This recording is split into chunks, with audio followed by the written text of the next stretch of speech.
Good morning, everyone. I'm Dr. Heather Bruce at the University of the District of Columbia. On behalf of the Office of the State Superintendent of Education and the University of the District of Columbia, we welcome you to this third of the 6 one-hour sessions that comprise the Spring 2022 Mini Professional Development Institute. And the theme this week is on the building blocks for education, training, and workforce providers, strengthening the college and career readiness aspects of your program. We also want to welcome our presenter today, Sandy Goodman, from the National College Transition Network at World Education, Inc.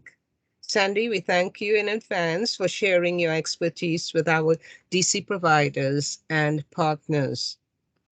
Now, the session this morning is part 1 of 2 on designing pathways to opportunity, comprehensive student supports. We invite you to participate in part 2 at 2 this afternoon. Though not required, I think some of you who tried it yesterday will realize that you get more out of part 2 if you have attended part 1.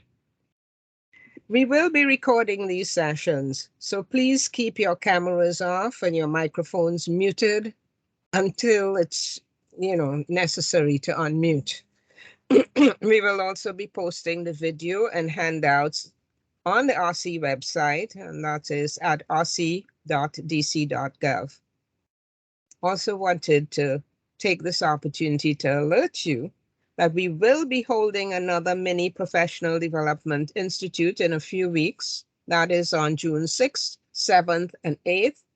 And the topic of that one is on student persistence. I now hand you over to our presenter, Sandy. Thank you so much, Dr. Bruce, and good morning, everybody. I'm really pleased to be here with you this morning, and I just want to thank the ASE team who've just been really rallied around supporting you and your professional learning, and our team here at World Education and the National College Transition Network to bring you, high quality professional learning opportunities. I'm going to introduce myself and the National College Transition Network, and then I'll tell you a little bit more about the session. I'm the director of the National College Transition Network, and we're based at World Education in Boston. And NCTN provides technical assistance, professional development services to community colleges, to adult education providers, and workforce systems, always with the goal of building our field's capacity to build pathways to educational and career and economic opportunity for adult learners. So we're really hosting this week's Institute. I know many of you were with my colleagues, Danny and Kathleen, yesterday, and I hope you'll be again today. Today with me and on Wednesday again with them. So today's session is on designing pathways to opportunity. And we're going to introduce the essential role that a career navigator can play. And you may use the term navigator, you may use the term career coach, education advisor, transition specialist. All of those terms are relevant. And what's most important is the role that that person plays in connecting students to supports and resources, ongoing education and training in the community to help them persist and progress in their educational and career goals. So today in the morning session, we'll talk about the core functions, the knowledge, the skills, and personal characteristics of effective navigators or coaches, and a little bit about some of the factors to consider when constructing a navigator or coach job description. And then this afternoon, we'll build on that and really talk more about designing a program. So not just about the person in that role, but a more comprehensive and integrated program for comprehensive student support services. Now, I want to tell you that a few things. I don't usually make a kind of technology disclaimer. I'm a pretty comfortable presenter. I even pre-pandemic used Zoom and WebEx a lot. I'm not as familiar with Teams, and I have a great deal of expert support in the ASE staff to help me, but I will be at some time saying, can you see me? Can you hear me? Do you see my slides? Because I'm flying a little bit without without vision myself today, just the way that Teams functions when we're sharing a screen. So we're going to be using mentee.com a fair amount today. You certainly can use the chat. I'll invite you to use the chat for questions at different times. But my primary way of engaging your ideas and getting you thinking about this work, and for me to learn about you, is to use mentee.com. So I just want to share with you on the screen what it will look like. So you'll be going, and don't go yet, into mentee.com on another browser. So you know that if you're using Teams on a browser, you can hop over to another browser tab and get online that way. Or if you have another mobile device with you, a phone or a tablet that's browser enabled and Wi-Fi enabled, you can also get to Mentee that way. We'll take a little time to get you set up. But let me just show you what you'll do. You'll go to mentee.com and type in this code. And the first question you'll see is this one, and the interface will look like this. Our program has a staff who provides navigation, coaching, student support, advising. I wanted to learn whether that's true for you or not. You'll answer as appropriate to you, and you can see the red arrow with yes, no, not sure. And then the thing I wanted to make sure to point out to you is that you'll click submit when you're done answering that question. And then sometimes I'm going to go on to another question in that moment. Other times we're going to move out of Mentee. You don't have to close the browser, but just go back to Teams to look at my slides with me. So when you finish, you may see this view that says the presenter has changed the slide. And if you get this message, if I've told you to go to the next slide, then you'll click the next slide. But any questions about getting yourself onto mentee.com before we get started? I'm going to ask the team to put the mentee.com URL and the code into chat. And we have done that. Questions, and if there are questions, sorry, what did you say? Yes, we have done that. Okay, great. So then what I'm going to do is actually launch Mentee, and I see some people have already responded. So I'm going to give you a few minutes to answer this first question, and then I'll tell you when it's time to move to the next one. Now, ASE staff, since I don't know how many folks are in the training, I don't know how many responses to look for. So can you let me know how many people are here? Roughly. So we've got 21 people in the room. Yeah. So we have only 2 people who have responded so far. So let's wait for a few more people to get set up on Mentee.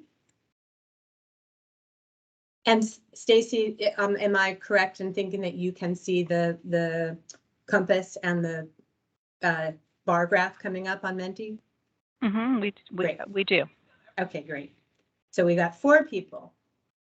We're still waiting for maybe about 15 more of you, since I know some of the folks in the room are staff.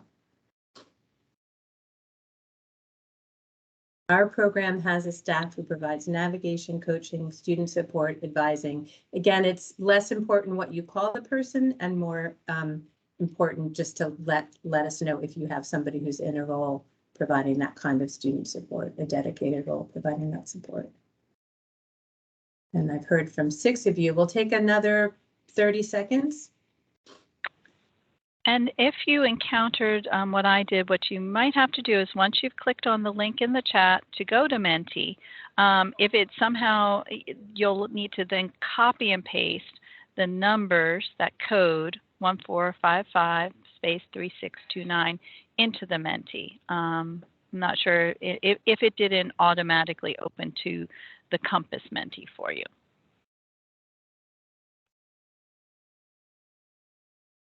And you won't need to put in the code. I mean, unless you close out Mentee, the code is the same for all of the Mentee slides we'll be using today. So if you get stuck, you'll go back to find that. If you get dropped out, you'll have to go back and find that number. All right, so we've got 10 people responding, and I'm going to move to the next question. So of the 10 folks that responded, the majority of you have somebody in that role, which is great. So this, I hope, will be a chance for you to think about that role in new ways, or to share with other colleagues if you're how you design that role. And I'm going to move forward, which means that you will go,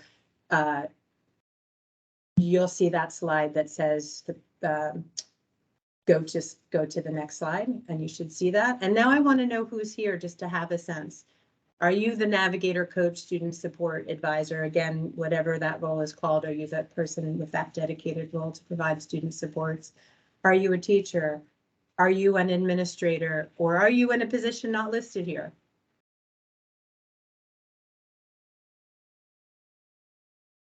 And we're hearing from 9 people so far. I want to wait, and hopefully we should really hear from about 12 or 15 of you. I think that would be about the number that doesn't include staff.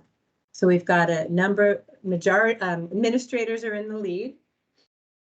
That's great, because this session is definitely for folks thinking about designing a navigator program, as well as for folks in that role themselves. And for the 3 who said you're in a position not listed here, if you want to put in the chat or unmute yourself to tell us what role you are in, that would be helpful.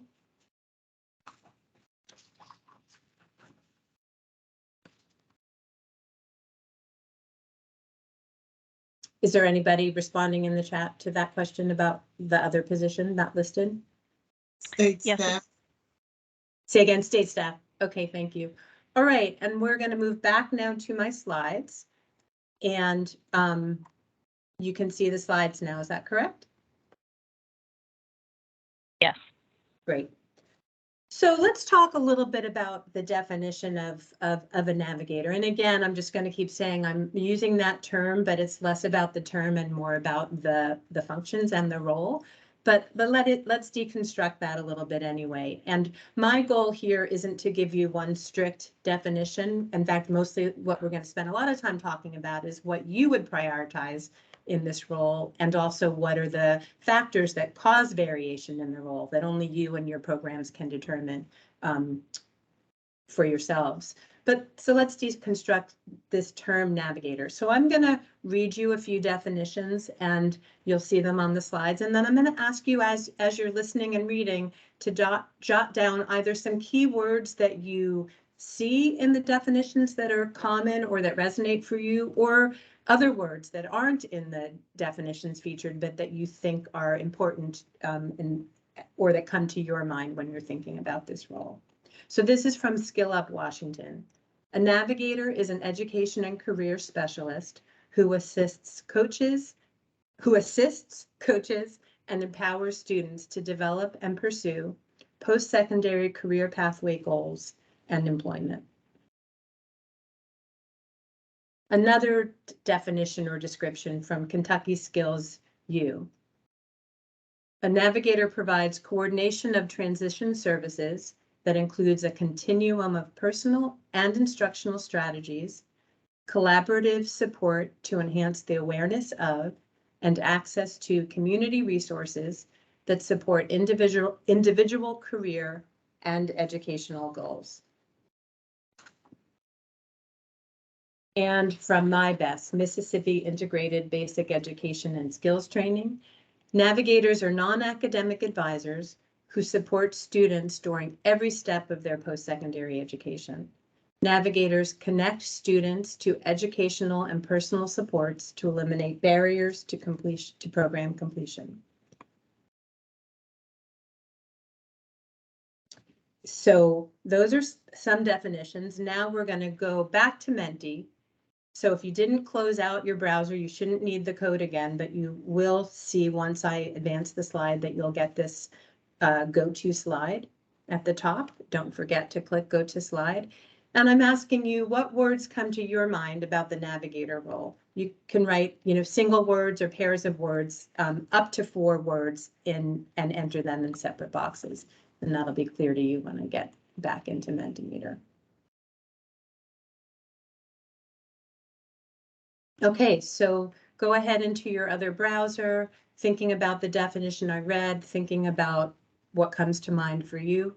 what are some key words that come to your mind about the navigator role? And while folks are doing that, Sandy will just let you know that we had a few more responses about who's in the room in the chat. And so that includes Director of GED and College Services. Someone mentioned specifically that they have a college navigator on their team, and we have an employment specialist as well. Great, thank you so much. Perfect folks to be in this session. Ooh, I love seeing these wordles come up. Helpful, responsive, supportive. Remember, you can enter up to 4 words, each of you individually, as long as you put them into separate boxes. We've heard from 4 people so far.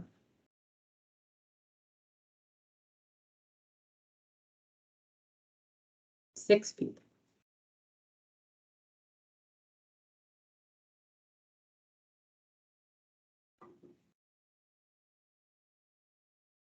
Let's take about just 30 seconds. We've heard from 8 people, and we have maybe about 15 people to respond.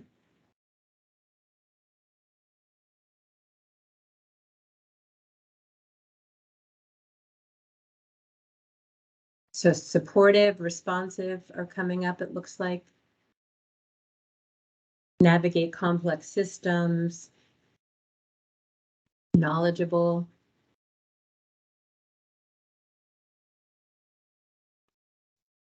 Great, so keep these words in mind as we start to look at the functions of a navigator and as you are asked to prioritize functions in ways that can be challenging, just as an exercise for thinking about prioritization. So motivator, specialist, advisor, responsive, those are some supportive, some big words that are coming up. So I'm going to go back to the slides then and go on to talk a little bit about the job description. So in the Wakelet, in the materials for this session that I think will be shared following the session, you'll find a sample job description. It's lengthier than what makes sense to talk through in a session like this, but it is available to you to look through, to use, to mark up, to modify and use as it's helpful to you. So I just wanted you to know there's a sample navigator job description. I've pulled some key things from it in a couple of different areas. I've pulled from direct student support, collaboration and coordination, and administration. And let's look first at direct student support, examples of what a navigator might do. Provide support and referrals to address challenges to participation and persistence. Help students develop education and career goals and action plans. Document students' progress toward goals. Provide workshops to supplement and support instruction. Foster students' college and career readiness and employability skills. And you'll see that a lot resonates with what you, the kinds of keywords you all talked about in the last Mentee. So I'm going to ask you to go back into Mentee again, and this time you're going to talk about looking at these 5 functions. All of them you may say are important, but sometimes, always, we have to prioritize how we're going to use our time or how we're going to design a program function. So you're going to use a scale to choose whether, take each of those functions that I just mentioned and decide whether it's a lower priority or a higher priority or somewhere in between. So you'll see on the slide that lower priority is to the left and higher priority is to the right, and it's a 5-point scale. So don't forget to click advance to the next slide when we go into Mentee, and don't forget to submit when you're done with your answers. So now, any questions about the prioritization? I think you'll see how to move the buttons along the scale, but let me just stop and ask if there are any questions about how to operate that. All right, so we'll wait for you all to get back into your browser and into this Mentee scale and see what your responses look like. So we've got one person who's gotten in, and we'd like to see how all 10 or 15 of you are thinking about this role and what's important. And again, I'm not suggesting that it's not all important, but I'm just suggesting, as always, that we have to prioritize how we allocate resources and staff time when those are both so limited.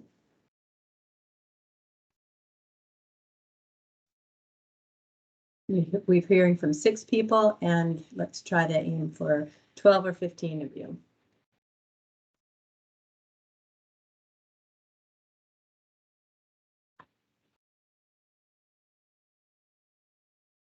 So currently, provide support and referrals is high on the list of priority. Developing education, career goals, and action plans is high up.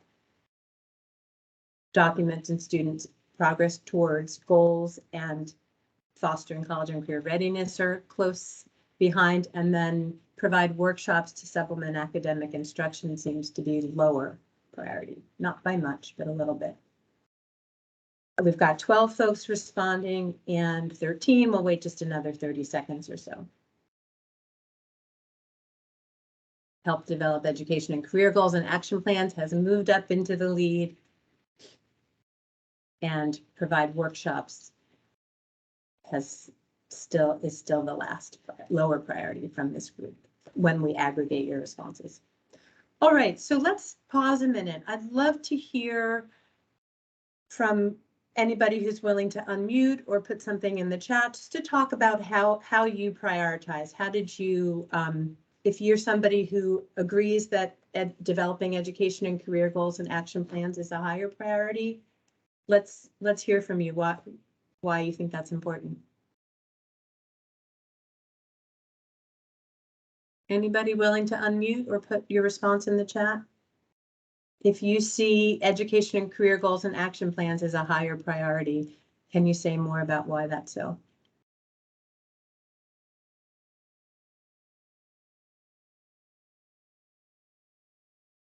And everyone should have the ability to unmute themselves using the microphone. Click off of it so that you can speak. Can you hear me? Yeah.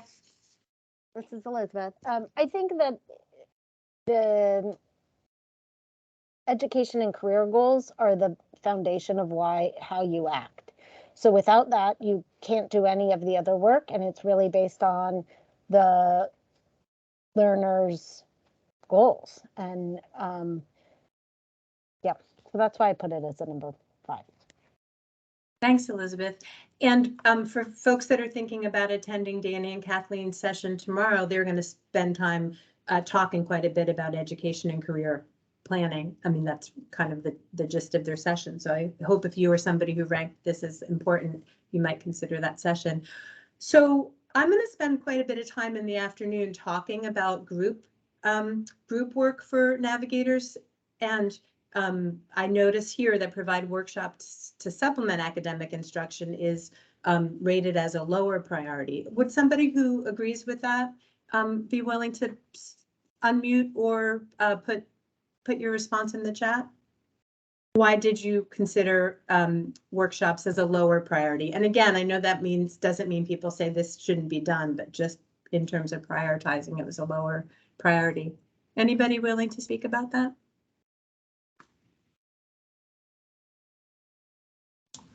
So I'll speak a little bit about that. At my school, at Academy of Hope, we have academic classes for the core subjects. So the way I read this question was, I guess that we're talking about those kind of core subjects. And so I would not want the College Navigator to spend their time supplementing those courses, but to focus on maybe workshops that specifically had to do with preparing a student for college. So that's thank you so much. And maybe that's not as clear. I think that's helping me think about it, because I think what you're saying is that the workshops might be on fostering college and career readiness and employability skills, the line below it, but not on like per se an additional academic topic or supplement. So that's helpful. Thank you. Yeah. Anybody else want to talk about how you prioritized or thought about any of these functions before we go on?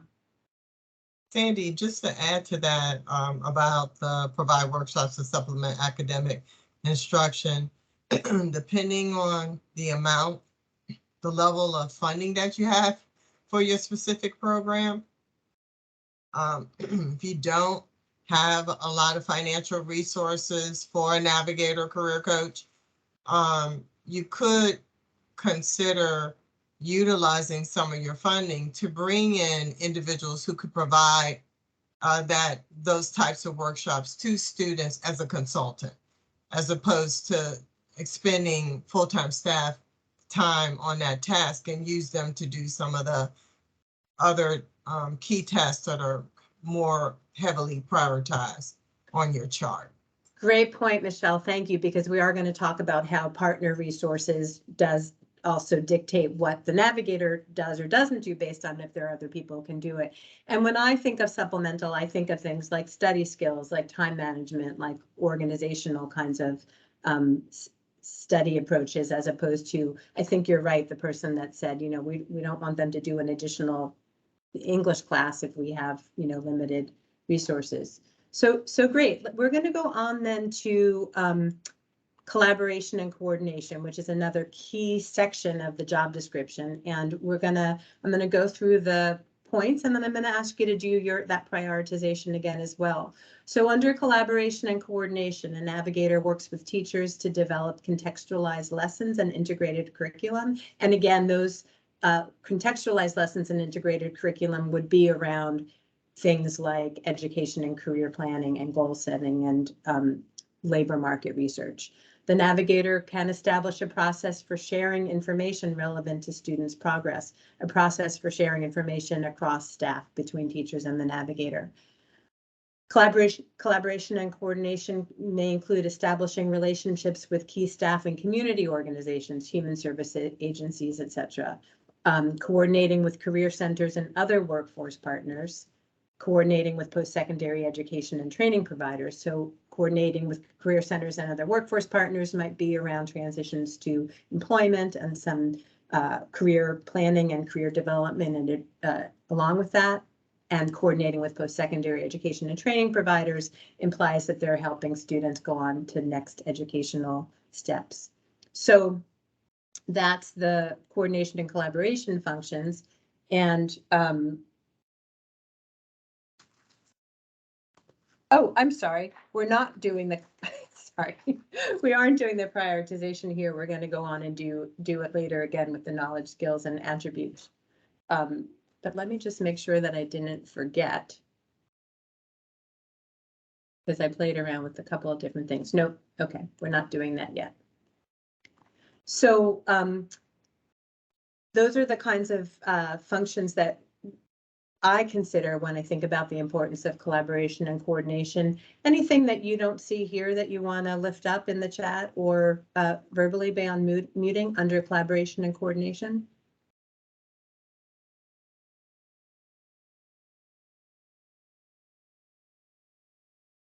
All right, well then let's go on to administration, where we won't spend too much time.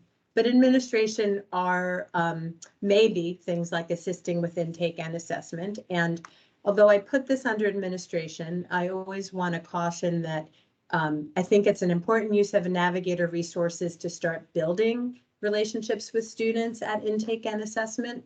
But that's one way that a navigator can have an important role.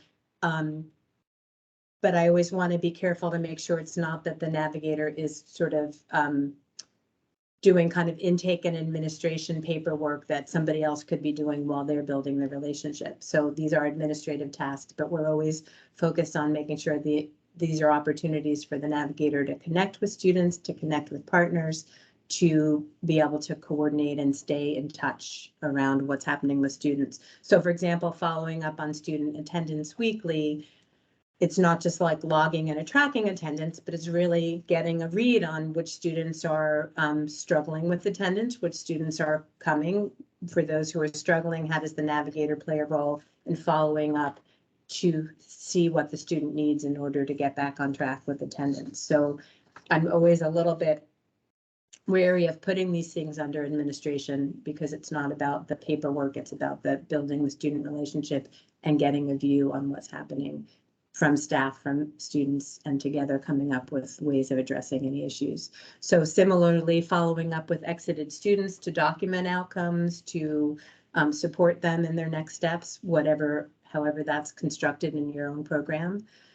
Logging the reasons for exit, stop out, and leave of absence is administrative. We'll talk in this afternoon about how having that kind of data can help you design a Navigator program that's more proactive in trying to address some of these reasons for exit, stop out, and leaves of absences. So it's a way of using data, tracking data, and using it perhaps in new ways to deploy the Navigator support. It might include maintaining community resources, a bulletin board, a binder, those seem very outdated now, or websites to share with students and staff. And certainly that's connected to the collaboration functions that we mentioned in the earlier slide, where the Navigator needs to get some time away from direct work with students in order to get to know the resources in the community, to build relationships with key staff in those resources, and then to be able to keep updating that information so that they have it at the ready when students need it. And we'll talk also a little bit more about that this afternoon. So we've talked just a little bit about what the Navigator role might look like and what some of the key functions might be.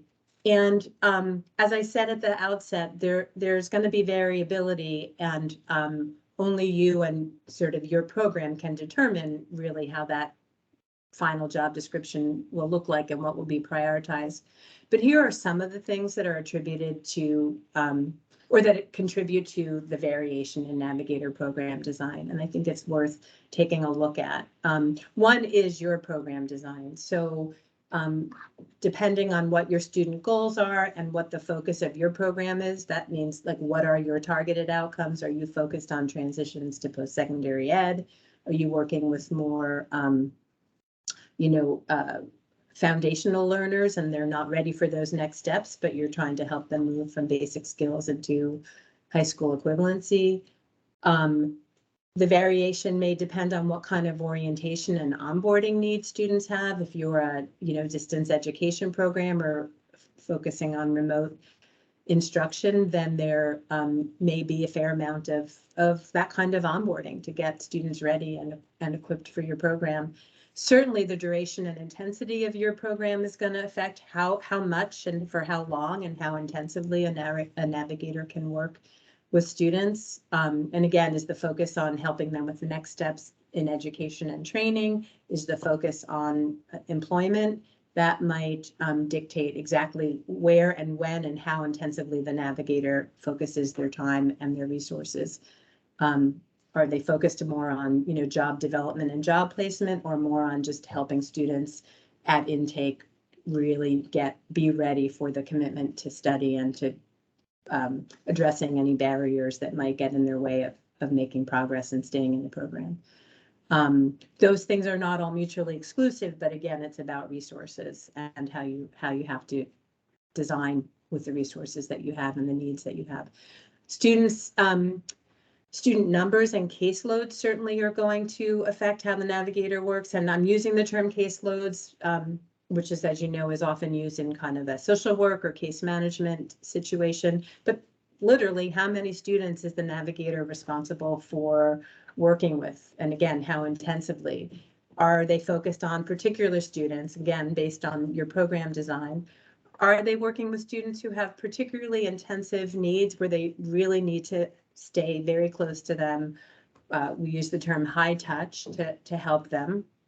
Or are they working with students who are more independent learners, kind of perhaps more established in their kind of roles as students and don't need as much support? And of course, what you find mostly is you have everybody along that spectrum, but the Navigator has to sort of figure out who needs help and when, and how they can actually work efficiently with the numbers of students they have. And of course, that's related to their FTE, and Michelle kind of pointed to that initially. Do you have a full-time dedicated navigator to fill this role, or is that a part-time person or a person who is full-time, but only part of their work responsibilities are a navigator and the other time they are an instructor or a tech coordinator? What proportion of time is allocated to their navigation role, and how is that going to affect how you design the program, and how much of those earlier functions we were looking at can they actually do, and which are priorities? And then I think, as Michelle was alluding to, you also want to kind of do an assessment of the resources, both internally in your program and also in partner resources. So what does your staffing look like, and what are the roles of instructors, and what kind of role can they play in supporting students in these ways? Are you partnering with post-secondary ed providers who, you know, can come in and do workshops around financial aid, or how you apply for, you know, to college or training, and can they cover some of those content areas so the navigator can focus on other things? What about your workforce and career center partners? Can the navigator leverage their expertise to do some career exploration and job readiness workshops, or does the navigator need to focus on that in the absence of strong partnerships there?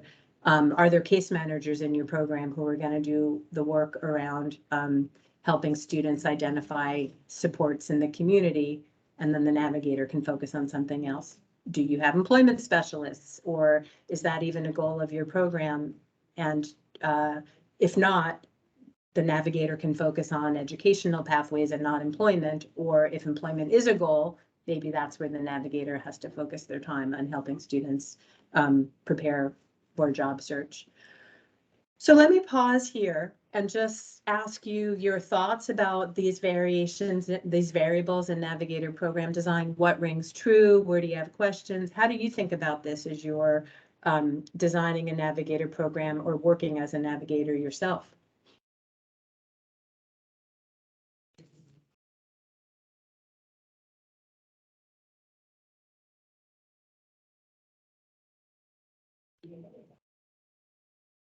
How do you see that? How do you see these variables, and how do you prioritize them in your own program design or navigator work? We can welcome you to unmute or put some responses in the chat. Does this ring true to you? Does it surprise you to think about the work this way? Does it align with how you think about it? Is it new to you? And if so, where are your questions?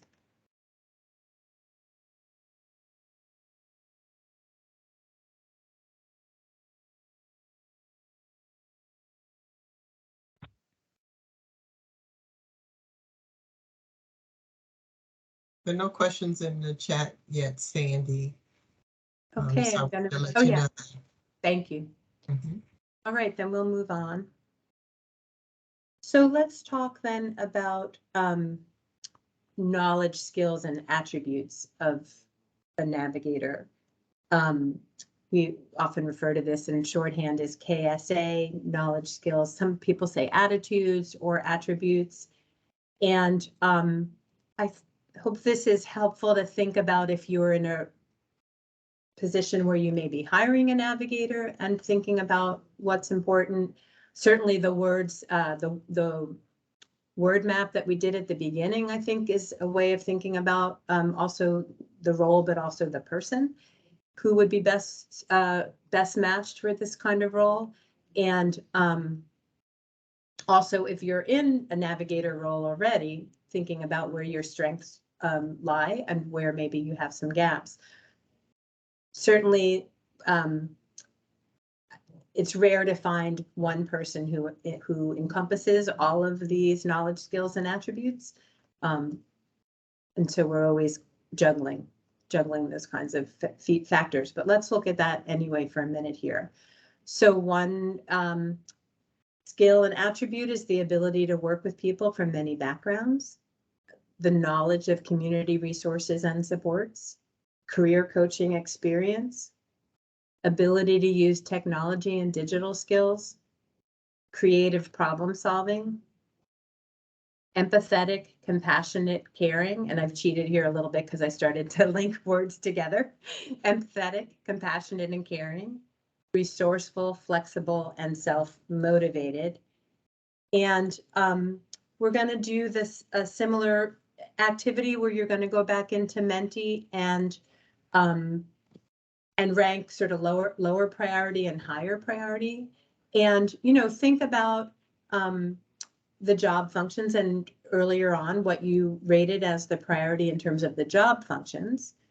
Indirect student support. We didn't do a prioritization with collaboration and coordination, but think back to those coordination and collaboration roles and think about what was important to you, and also thinking about the variability in Navigator program design and where you might land there. All of that will go into how you think about what's most important for the knowledge, skills, and attributes. And don't forget to go on to the next slide when you're prompted, and also to hit submit when you're done. And you can see there's already some people up here.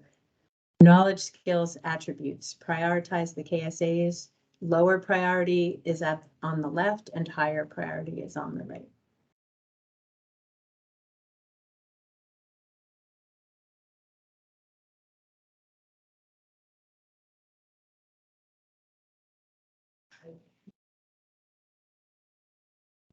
And while folks are doing that, I just want to ask our hosts, I'm in a conference room with a shared wall with somebody who's talking quite loudly. Are you hearing that? No, we cannot. Okay, great. Otherwise, I would go in and give a little tap to ask them to be quiet while folks are doing this. Great, okay.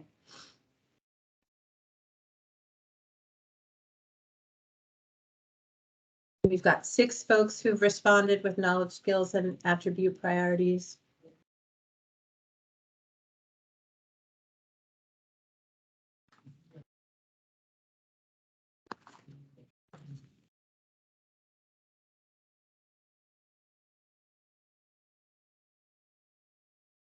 Ten folks have responded.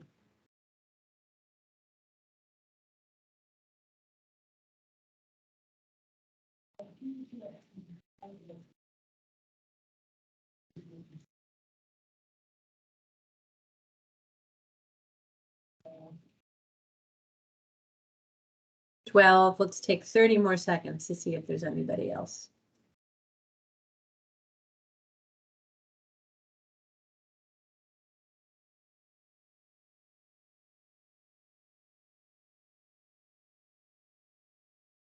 All right, so we have resourceful, flexible, and self-motivated so far is in the lead, and digital skills is behind in a lower priority. And we have 14 folks responding. I think that's probably what we'll get. So you can see what the close second to resourceful, flexible, self-motivated are sensitive to people from many backgrounds and creative problem solving. Everything else is fairly close behind, and the digital skills is further below. So I'd like to invite somebody who did rate resourceful, flexible, self-motivated as a higher priority. If you put in the chat or unmute yourself to say a little more about why that was important. Or why that is your highest priority, I should say.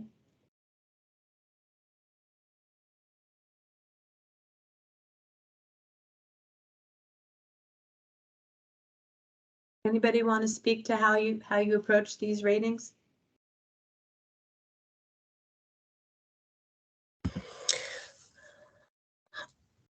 Good morning. This is Charlotte.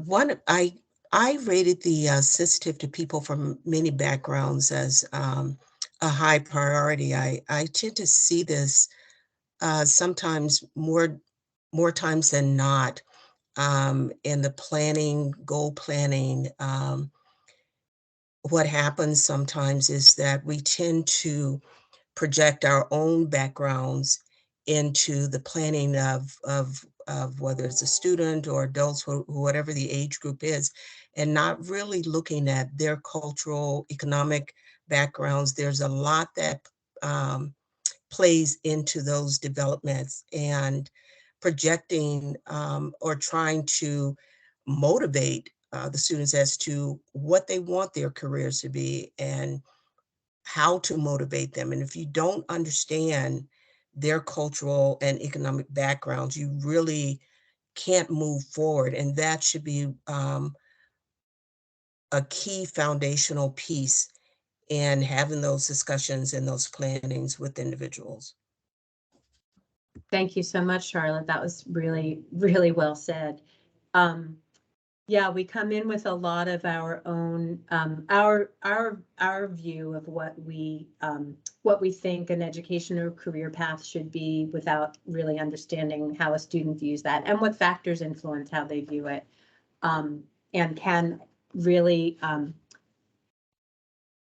just make them invisible in that way, or their, their culture. And culture, I mean by family culture, geographic culture, racial, ethnic culture, spiritual culture, all of the things that go into influencing how we view the world. If we don't understand what influences our view of the world, we aren't going to have the sort of level of openness and curiosity to understand how students view the world, and then to help them determine a path accordingly. I really appreciate that point. And I think that tomorrow in the career and education and career planning sessions that Danny and Kathleen do, they'll be raising some of those activities to think about that as well. Thank you so much. Who else would like to tell us how you approached this prioritization and why you made the selections that you made?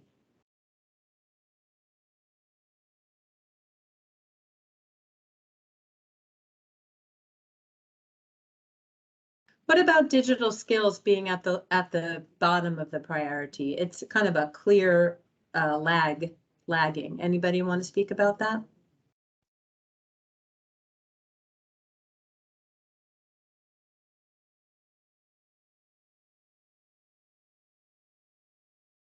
Well, I'm going to suggest that the way that folks thought about this, I'll tell you how I think you thought about it. And I don't always have this insight, but this is what I've gleaned from asking people these questions about prioritization, that it looks like you, in aggregate, rated the kind of knowledge and skill pieces lower than the kind of innate sensitivity, personal characteristics.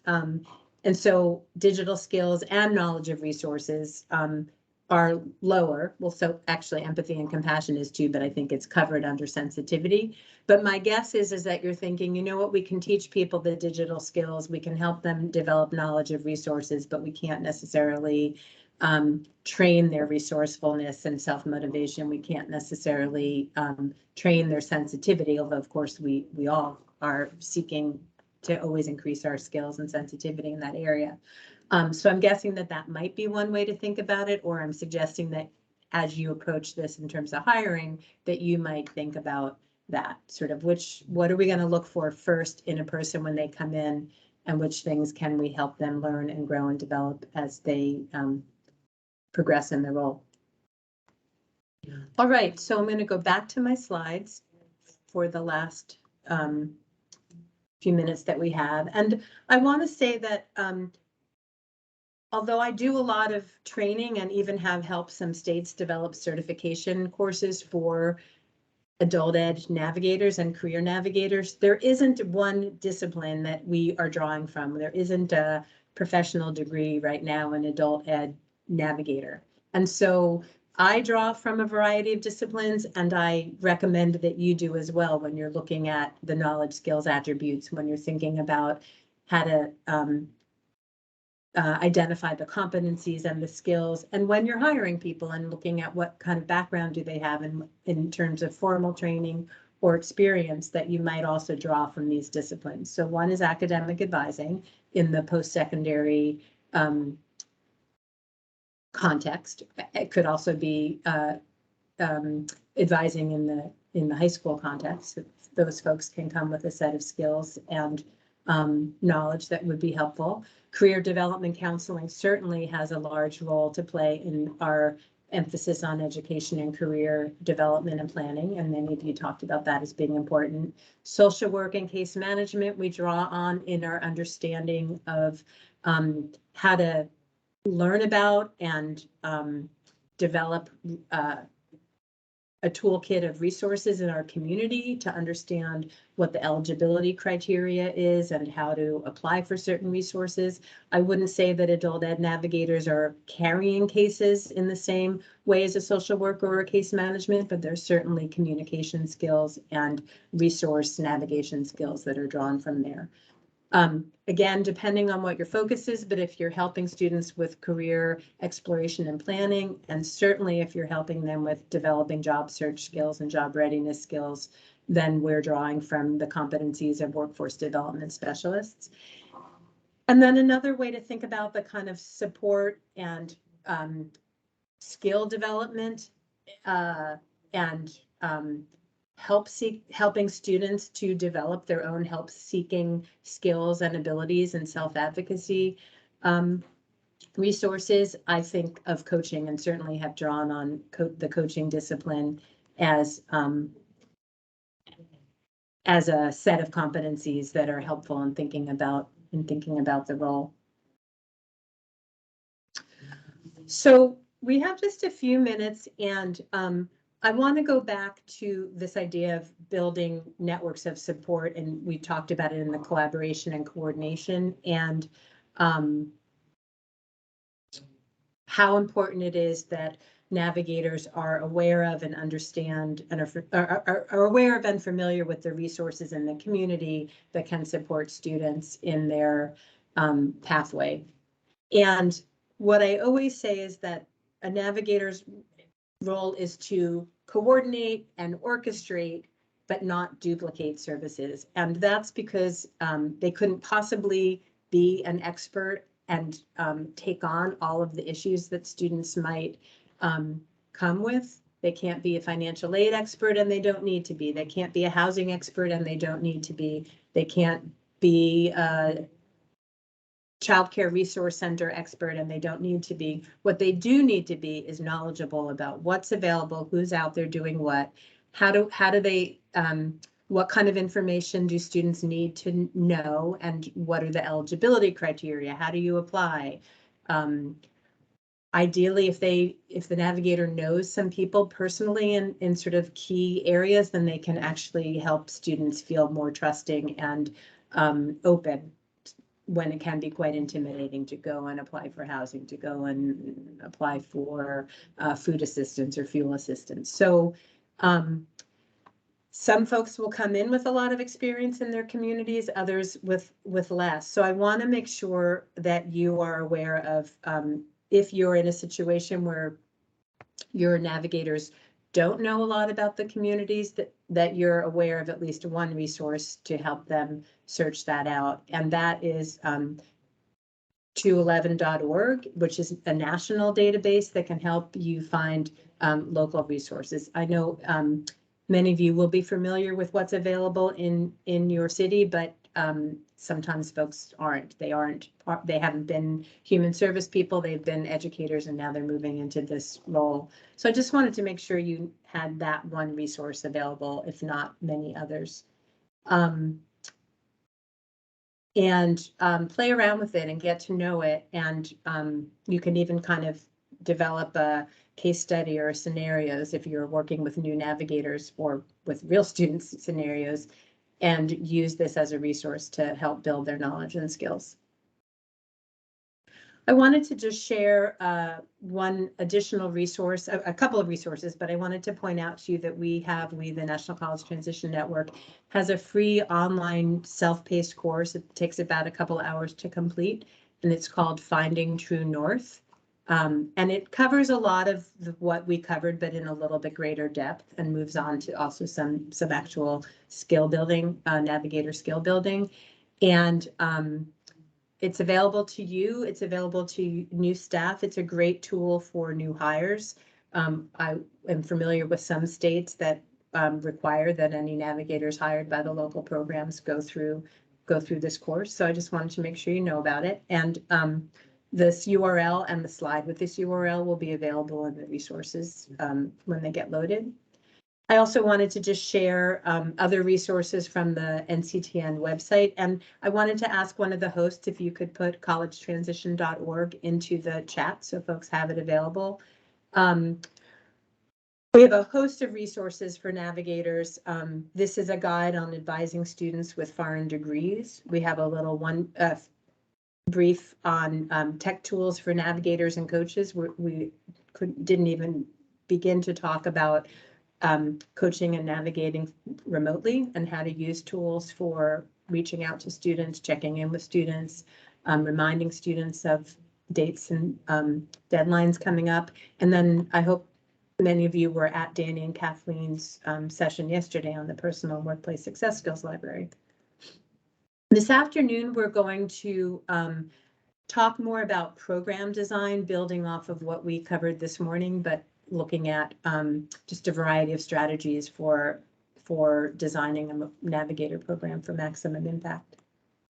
And with that, I'm just going to take the last few minutes to see if there are questions or comments or just points that you want to make that we didn't get to talk about. I wanted to stop sharing. Did I stop sharing? Nope. Let me do it now. Okay, there we go. So thanks, everybody. This is just a little bit of time we have for any open discussion. You can unmute, you can put a comment in the chat.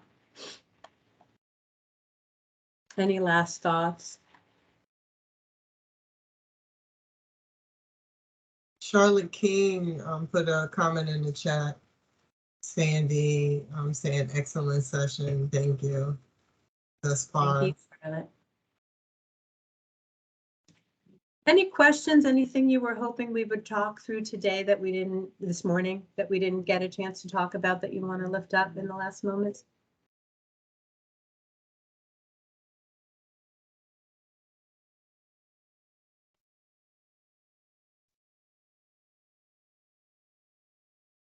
While folks have a moment to think about any last thoughts that they'd like to share, we do have time to do that. We also wanted to let you know that we've put the link to our SurveyMonkey so that you can help us to evaluate all of the many Professional Development Institute sessions this week so that we can continue to make sure that these sessions are relevant to you and bringing you what you need. So they are very short. We've streamlined it into just a couple of questions. A member of our team did a beautiful job with that. So please take just a moment or two to give us some of your feedback. But we still do have some minutes for thoughts and questions. Dakari Anderson placed a comment in the chat as well. Learned a lot during the session and appreciate the resources.